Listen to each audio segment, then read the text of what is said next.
Salut tout le monde, j'ai une petite pensée pour vous aujourd'hui. J'ai lu, dans un texte que je vais laisser en référence dans la description, qu'il y a un processus psychologique qui fait en sorte que lorsqu'une personne prend position dans une controverse, il devient très difficile de la faire changer puisqu'elle devient identitaire. Selon le texte, c'est ce qui expliquerait pourquoi l'inacceptabilité, une fois constatée, est difficile à renverser. Ceci rappelle le biais de confirmation qui est une tendance naturelle à privilégier les éléments du réel qui correspondent à nos façons de voir les choses, est une heuristique largement utilisée dans tous les secteurs de l'activité humaine. Ainsi, lorsqu'on est confronté à quelque chose qui nous impacte, notre décision de prendre position forme notre identité. Il est par la suite très difficile de se défaire de cette position car celle-ci s'est cristallisée dans notre esprit comme faisant partie de nous. Ensuite, notre biais de confirmation ne fait que justement confirmer cette perspective. Mon message d'aujourd'hui est de questionner ces valeurs-là, ces idées-là. Il est important de s'intéresser à d'autres perspectives et ça peut prendre plusieurs formes. Pour moi, il s'agit de lire sur différentes théories. Même si je suis d'accord avec le contenu d'un texte ou d'une vidéo, je vais souvent chercher des critiques ou bien des personnes qui vont analyser ce contenu-là de manière à avoir une vision différente ou une conception différente. Un bon exemple est quand j'avais visionné le film Planet of the Human de Jeff Gibbs et Michael Moore. Malgré ma formation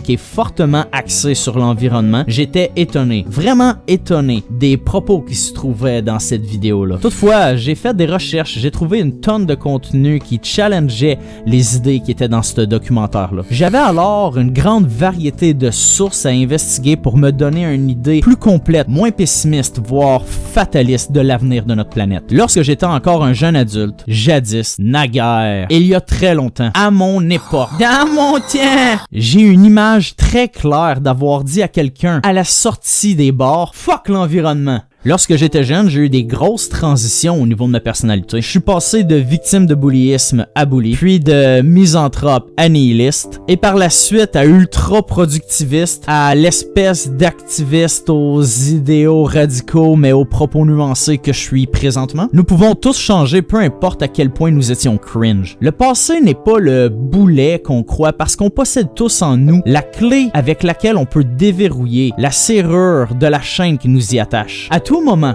il est possible de quitter notre cercle d'amis et de se réinventer. Il est évidemment pas nécessaire de le faire pour grandir, mais il est important de se remettre en question et se développer personnellement. Là où je veux en venir, le cœur de mon message aujourd'hui, c'est qu'il est tout à fait possible de se défaire de ces valeurs qui nous empêchent de grandir. Ce n'est pas parce qu'on a fait quelque chose de vraiment pas bien dans le passé qu'on ne peut pas s'élever contre aujourd'hui. Oui, nous devons demander pardon pour nos erreurs du passé et tenter de compenser tous les dommages qu'on a pu faire, mais il est important de ne pas se laisser définir par nos erreurs et par le passé. Bien qu'il s'agisse de science-fiction, il y a une citation dans le Doctor Who que j'aime bien. Le docteur éventuellement dit « Chaque vie est une pile de bonnes et mauvaises choses. Les bonnes n'adoucissent pas toujours les mauvaises et vice-versa. Les mauvaises ne gâchent pas toujours les bonnes et ne les rendent pas sans importance. » Je pense que dans un souci d'amélioration personnelle, il est important de se concentrer sur les bonnes choses qu'on peut faire maintenant et de laisser de côté toutes les mauvaises choses qu'on a faites, sauf si on peut agir dessus maintenant. Par exemple, comme je l'ai mentionné plus tôt,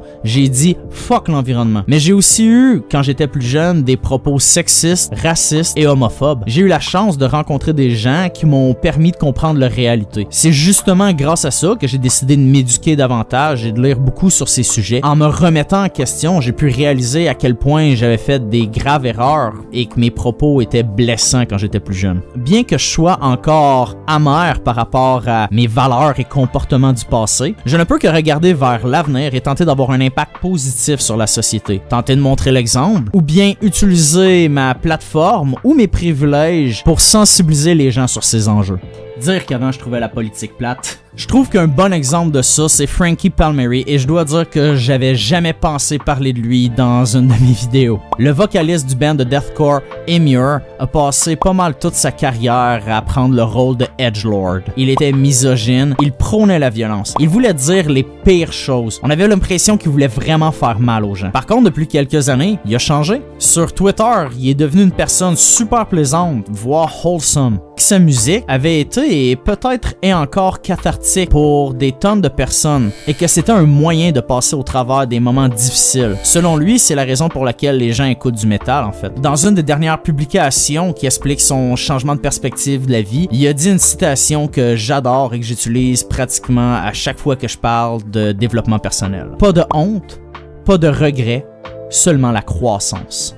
Et c'est le message que je voulais vous donner aujourd'hui, mes camarades. Soyez prêts à défier vos idées et aussi celles des autres. Remettez en question vos choix de consommation, vos habitudes et même vos valeurs. Si vous voulez aller plus loin, remettez même en question les systèmes, leurs mécanismes, les traditions et même les sources de divertissement. À ce sujet, il est évident que le développement personnel est important, mais il y a aussi une limite de temps, une limite d'options, une limite d'énergie. Mais ça, il s'agit là d'un autre sujet pour une autre vidéo. Quoique je l'ai déjà survolé dans une publication des pensées dumpées. Sur cette note, mes camarades, je vous souhaite une excellente journée puis je vous dis à la prochaine.